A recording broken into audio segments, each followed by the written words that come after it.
Take two. The next day, Guys, sorry Kagising mo lang at ginawa ko tong video na to kasi it's important to know about this video. I wake up earlier for this video for telling the truth about my feelings about Tendo Nabador, no? Ito na yung mata ko. Ayan, no, guys, hindi masyadong blurred kasi wala ng camera, no? Para makita nyo yung mata ko, talagang pugto talaga sa umiyak ako. At gustong gusto ko nang aminin to. Matagal ko lang gustong aminin tong nararamdaman ko sa kanya. I just wanna tell this feelings that long term. Matagal na, sobrang tagal na, taon na, magita. Lipas na, no? Pero totoo to, hindi to, yung mga dati nangyari mga videos ko, puro kalokohan lang yun. Eto reality to, guys. Real talk na to. Real talk to. Real video na aminin ko. Yung naduwag ka, sabihin natin naduwag ka. Yung bakit nandoon ka na, you are there, you never telling yourself your feelings on them, no? Long term kasi isang video, na nakakaiyak talaga. Binuro ko na mahal pa rin kita at hindi ko kayang sabihin na natin, hindi ako sabog ba? Sabihin nyo sabog ako, hindi. I'm not taking like anything medicine, bad medicine, no. I'm not telling about taking like that. Me, I just telling my feelings on the person that I want to tell. Ito pa, lot of questions. Why you have no boyfriend still? Pero meron ako naging boyfriend. Sineryoso ko naman. I just said serious of them. Pero wala nilalaro-laro lang nila yung feelings ko Ginagawa lang kung sabihin natin bangko. Hindi naman ako nagbibigay. Pati naman ako magbibigay sa mga, niwan ko yung mga masasakit sa una. Yung hindi ko deserve yung mga taong ganun. Kasi ako pag ayaw ko na, lalo na nararamdaman ko na hindi mo ako sineserious, hindi mo ako naiintindihan, hindi mo ako minamal, hindi mo ako binibaby, yung ganun. Wala ka sa akin, iwan ka na sa'yo. Si Rendo naman, about sa kanya, no? Wala kang naramdaman na binastos kanya Yung pakaramdam na para bang kinalang ka niya, minahal ka talaga niya, natuto. May sarili kang upuan. Intindi ka, hindi ka man pinapansin, pero di mo nararamdaman na mahal ka pala niya rin, no? Yung lumuluha na siya minsan, hindi lang nalalaman ng iba, no? Yung mga private na yan, sa amin na yun. Pero aaminin ko rin, na totoo yung mga nararamdaman namin sa isa't isa, kaso nga lang, kailangan kong umiwas. Kasi, kung hindi ko iiwas ang sarili ko, gugulo ang mundo ko, hindi na ako makapagtrabaho nagsisimula pa nga rin ulit ako, back to zero ulit ako. Hindi ko to ginawa, I just never doing this content to have more view, no? Kasi talagang, gusto ko nang sumabog sa nararamdaman ko. I just wanna be like a boom. Kasi yun yung nararamdaman ko, yun yung gusto kong gawin, no? About naman sa mga issues, sa mga inuupan, okay naman ako. Wala namang problema. Kaya ko naman lagpasan yan. Ito kasi hindi ko malagpasan to kung hindi ko aaminin. If I'm not telling this above, I feel like hurt and pain here in my heart. Sabihin natin, tayo mga babae, hindi natin kaya gawin to. Kahit sino kaya gawin to. Kahit lalaki kaya gawin to. Yung bumamin ka sa nararamdaman mo. Kung may isang bagay lang ako hiningin sa birthday ko, if I just wanna wish about my birthday, this June, yung makita ko siyang ulit. Yung makita ko siya sa isang event ulit. Na masaya siya, nakatawa siya. Okay na ako doon. Pero kung dadating sa point na maging kami, I'm ready. Kung sabihin paglalaban yung pagmamahal ko sa kanya, laban, kumako. Kasi mahal ko siya Hindi niya kasi alam yung mga nasa surroundings niya. Yung mga puro na ng paninirang puro. Ginagawa lang naman nila yung video Binibidyoan lang nila ako na meron akong ganito, ganyan, sinakainom ako. Hindi na nakikita na, nasasaktan na nga ako, nababastos pa nila ako. Yun totoo. Totoo lang hindi ko pinakita sa mga artist na sumama ako sa kanila para alam mo na, yung makipag one night stand, hindi ko nagawa yun. Ako, pag nakainom na ako, umuwi na ako pagkatapos na isang event. Kahit kay Joshua, minsan may nasabi ako kay Joshua na napakapogi mo, kung wala lang ako pagmamahal kay Rendon baka sumama na ako sa'yo. Hindi naman nangyari yun At hindi naman yun din ginawa ni Joshua yun. Dahil si Joshua naman, hindi naman siya ganun tao. Mabait naman na, napaka-humble niya. Okay? Nandun na tayo about dun kay Makaya Blood, yung picture na yun. binura ko na. Hindi ko ginagamit si Makay Blood para pagsilosin si Rento Labrador. Nilagay ko lang doon para ipakita kay Makay Blood na hindi ka nag-iisa dyan sa problema mo. Magbago ka. Kasi hindi lang ako ang nakakaaway mo, marami. Kaya nawala yung turtle niya kasi hindi ako matitiis ng mga kapatid ko. Eh, kadami namin magkakapatid, 21 kong kapatid. Iba doon, malalaki at mayayaman. Oh, syempre kapatid nila ako, hindi nila matitiis na minamalit niyo ako. So, nakikita ng kahit sino ng mga kapatid ko, na mga kahit sino nakasupport sa akin. So, hindi ko naman sinasabi na ako ang nagkasimuno, ako ang nagpakuha ng turtle mo, hindi ako. Hindi ako. Pati yung nagpagawa kay Boss Toyo, hindi rin ako. So, sabi na, supporter ko yun. Yun lang. Wala akong kakayanan na gawin yun na ipa-hunting ka, etc. Blah, blah, blah. Baka kayo kaya na kasi mayayaman kayo. Vlogger kayo eh. Sa akin kasi, mali kasi yung attractive. What they tell. They are wrong about ruining my life. Ruining my life, judging me as I am. No, tatama lang natin. I just want a correction of those things that I need to say about the question about many. What happened to you? Totoo lang, unang-una, hindi naman ako kinaraman na naghirap ako. Pinili ko talaga maghirap ako. Dahil hindi ko deserve yung taong dapat napakakasalan ko. I never deserve a person that just playing my feelings like I am like a kid. I don't like that. Kaya nga tayo nag-grow eh. Why we grow up? For what reason? Why we grow up? Diba? Para mag-mature ang utak natin. So I grew up in my own life. I search myself as I am. Wala silang ginawa kundi guluhin ako. Yun yung totoo. They're just bothering my life as I am. Ako tumitira ako. Hindi ko naman sinasabi lahat ng tao sa paligid ko ay istorbo. The truth is, they're just turning me down as I am. Then make all the people around me gone. Na, huwag mo nang supportahan niya kasi ganito, ganyan. Gumanti ako. Para maging patas ako. Ganito pala eh. E di sige, mag-ima-discarte ako sa buhay ko. Sabi ko, hindi ko kailangan ng social media para na kumita ako.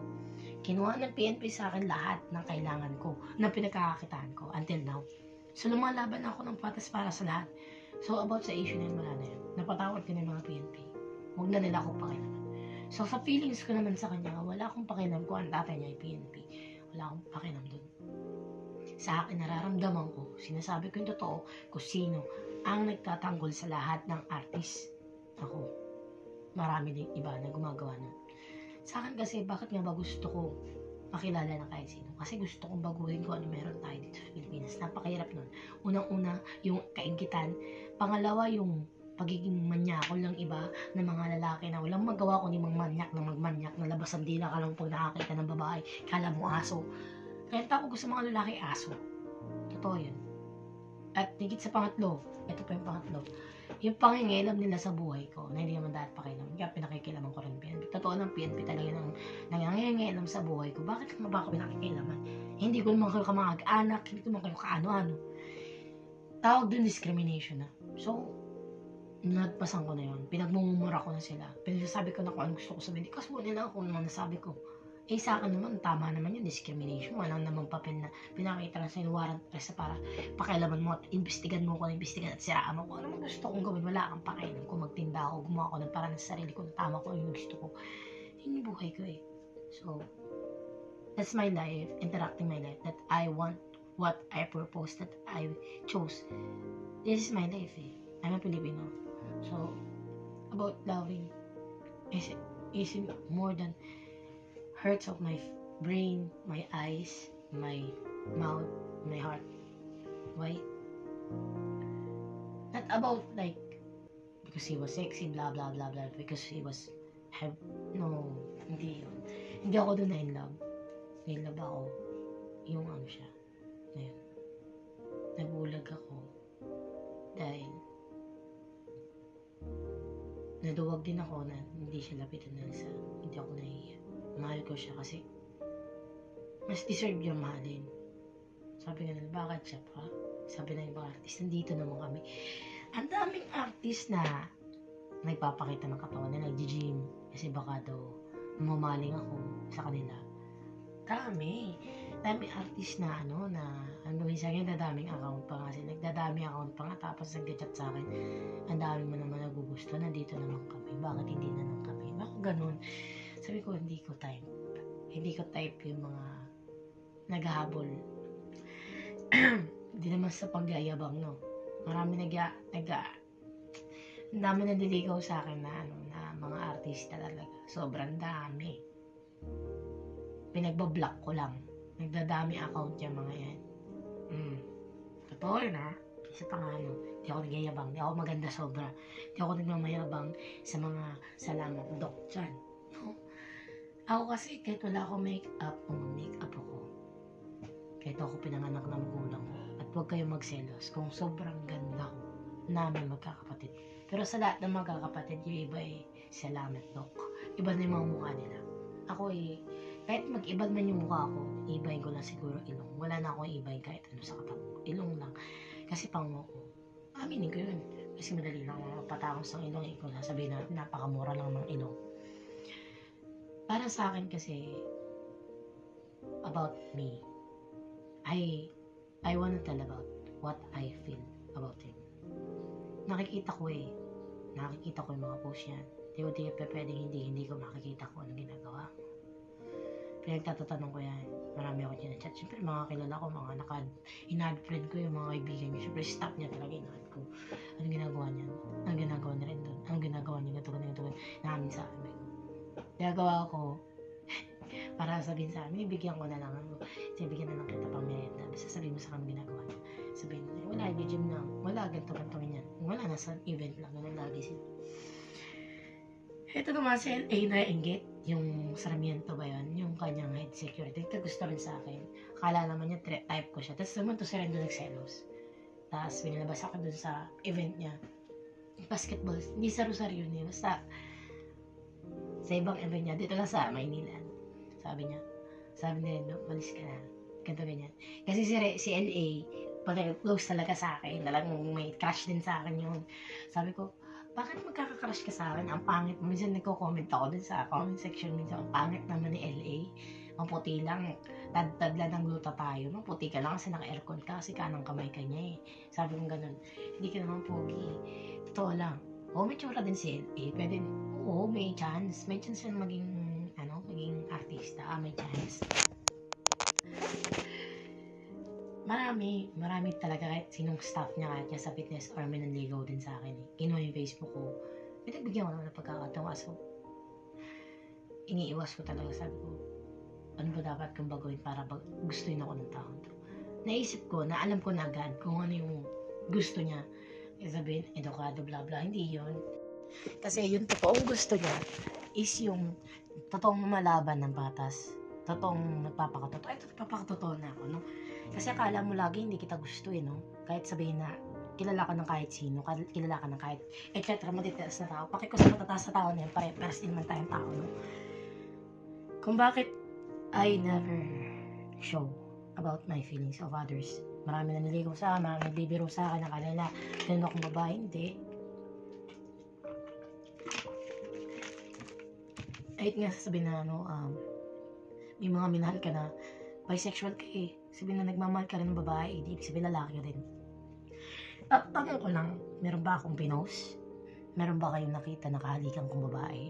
Meron ba kayong nakitang post ko sa Facebook at sa iba ba social media site na meron akong kinahalikan na babae? Wala akong hinalikan na babae kahit kailanman. Kahit na sabihin na na-attract ako sa babae, wala akong hinalikan na babae. Oo, may naging jowa akong babae pero hindi ako nagtagal sa kanila. Ang dami nun. Yung masasabi. Kasi malungkot lang ako kaya ako nagjowa ng babae. Parang naman best friend eh. Wala naman ako. Just a puppy love of girls. But for me, I just fall in love pa rin sa lalaki. Pero pili. Yun. Ba't nga ba si Rento Labrador yung gustuhan ko? Hindi naman sabi na pogi yun. Sabi, basta pogi, ganito, ganyan. Hindi. Yung attitude na, parang matapang to parang ma-challenge siya. Yung, parang, ang sarap niyang mahalin. Yung ganun. Pero ang sarap niyang mahalin. Na parang ang sarap mong ipaglaban kahit anong ka pa. Kasi napapatunayan niya naman eh. Talino naman siya. Gusto ko po. Siya nga po sa mga negosyo niya eh. Hindi niyo alam, may negosyo yan. Yun yung katotohanan talaga na kanto, yung pakaramdam na naaawa na ako, yung kailangan mong tiisin eh. Nandun ako sa event, ang dami kong inatinan ng event niya. Pumupunta talaga ako. Nandun lang ako. Hindi nagpapakita si Malco, hindi stock lang ako. Naka-face mask ako, nakasaklob ako. Ninitignan ko lang siya kung anong ginagawa niya. Wala lang siya ginagawa. Ginagawa niya lang talaga, lagi nakafocus lang siya sa event niya. Ganun ako magmahal. Siyempre artist siya eh. Influencer siya no. Ako ito lang ako. Below na simpleng tao lang. Eh, totoo. Totoo yun. Inaamin ko na sa inyong lahat. Yung na, kasi gusto ko pakiligin kayo. Tinatanong niyo about kasi sa akin ko bakit ba ako single pa rin ako till now. Dahil doon. Dahil nagmamahal ako. At meron nilalaman yung puso ko. At utak ko. Kaya to sa mga manyakis dyan, wala akong pakialam sa inyo. Kaya nakikipagsuntukan ako sa mga kupal eh. Totoo yun. Oo, talagang fighter ako. Matari ako. Kasi naman dapat ako bastos. Hindi naman ako para sa'yo. Eh kung hindi kita gusto ng pake mo, hindi kita gusto eh. Huwag mo ipilit, diba? So, you don't forcing me to in loving you. That you just like my body because you're my maniac. Right? That I tell about the boys, but not all. No? Si Rendon kasi iba para sa akin. Basta, nabulag ako kung ano siya. Pero maraming sasabi na mag-ingat ka kay Rendon Labrador kasi wala kang pag-asa kasi ganito, ganyan. Diyan kayo nagkamali. May control lang. May control na yung tao. Pero kung sasabihin na laban at gusto ko maging akin, eh, bakit hindi? Pwedeng maging kami. Pwede. Kung dadaan siya sa pagniligaw, asar nga ako na naging kasama niya si Rosmar, pati si Diwata, nagsisales. Inamin ko yun. Tapos, naging okay lang. Ako, bait na mo para sa Diwata. After nun, nag-inom kami ng December 23, sumugod talaga ako dun. Sabi ko, napakalandi mo. Nakainom ako nun. Napakalandi mo. Inaago mo si Rendon sa akin. Sabi niya na nakainom siya. Hindi naman. Grabe ka naman. Tumba talaga ako nun. Tapos pagising ko, nandun na ako sa bed. Sabi nila, kasi puro Rendon yung utak mo eh. Yun. Hindi naman namin, hindi ko inaha si Rendon. Kaibigan lang namin yan. Ano ko ba? Bakit close na close kayo sa kung ganun. Tapos meron pang isa pa. Ilan mo naman meron na yan na jowa, diba? Bakit? May ano na yan, may ano yung sabi niya asawa. So, pakiko, may asawa na siya. Okay ko sa kanya. Video lang naman to. Wala namang wala sa akin. Hindi naman views sa kailangan ko eh. I don't care about the views. I don't care about my feelings on him. I tell about it. I fight for. Lumalaban ako. Dahil mahal ko siya. Hindi ako naghahabol sa mga anuman na bagay. For me, I telling the truth about my feelings on him. I'm happy. I never be coming with this event because I have findings about talaga nagbago na. May nahanap pa ako talagang may ugali talaga siya. Pero he have anxiety na ano parang tingin niya sa sarili niya ginto. Yun siya. Kaya si Rendon.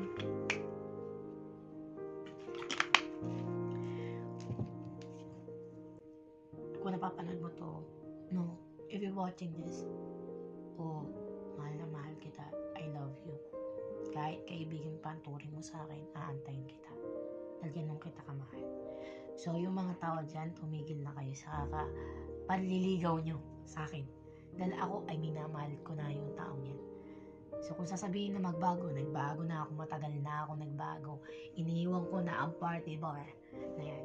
Hindi na ako nagiinom o nagyoyos, etc. yan. Iniwasan ko na yan, vision yan.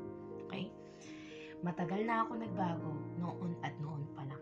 Nung nakilala ko siya. Nagbago ko dahil minamahal ko siya.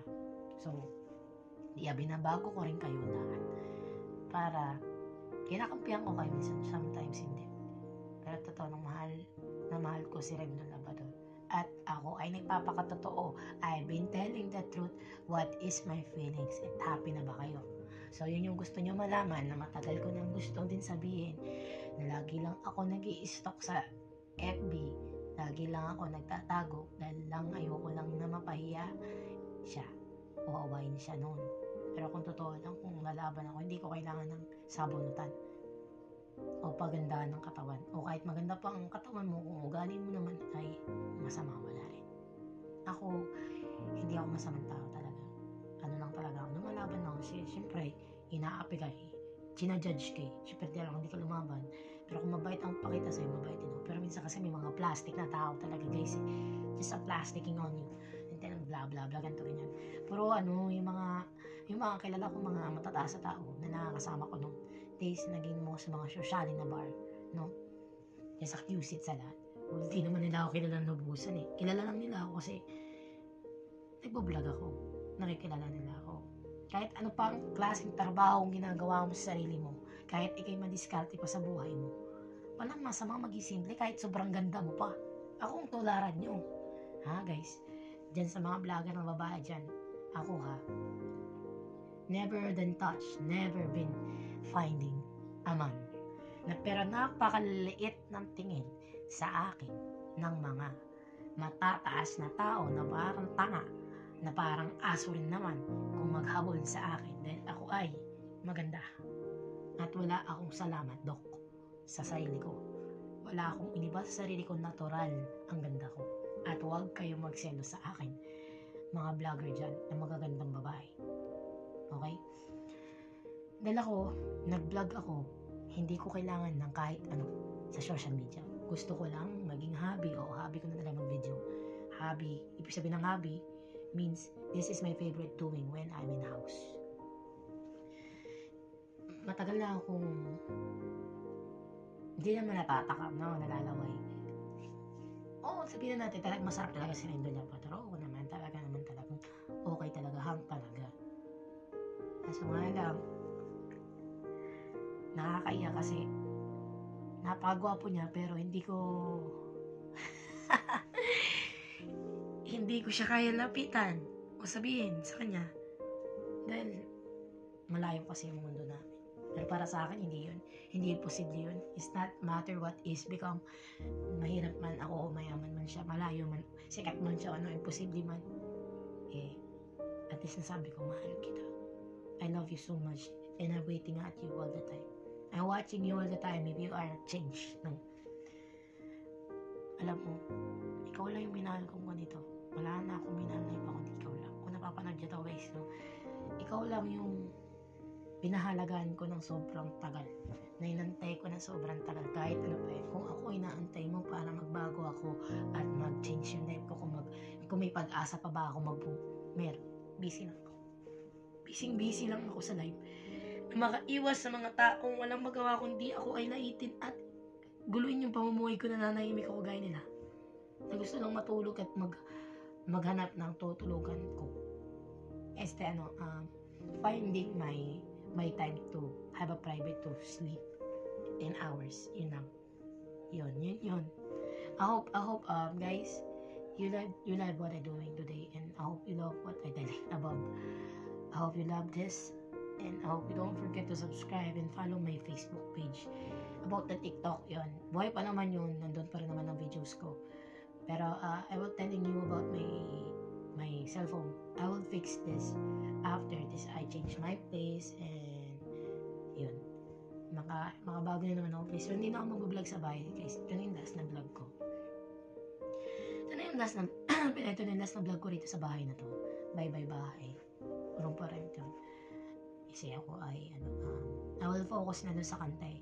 Pag-practice na ako niyan guys. Kahit nasa bus ako, etc. Kahit nasaan ako, video ko. Practice ko to love you more. Kasi gusto kong pag-impact ko, kahit sabihin na nepsing nyo, eh maririnig nyo yung boses ko na, totoong voice ko na hindi edited. Aba, si Kerry. Nasa YouTube na 2,000 views na siya ngayon. Yung Kerry ko, hanapin nyo. Darker Joby Kerry by Europe.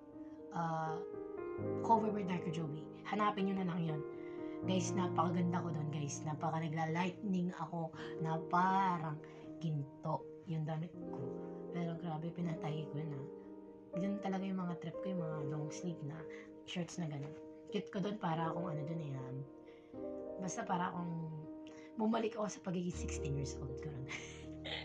Sa video na yan. Pero thank you guys sa support nyo. At thank you for everything you support me in my YouTube.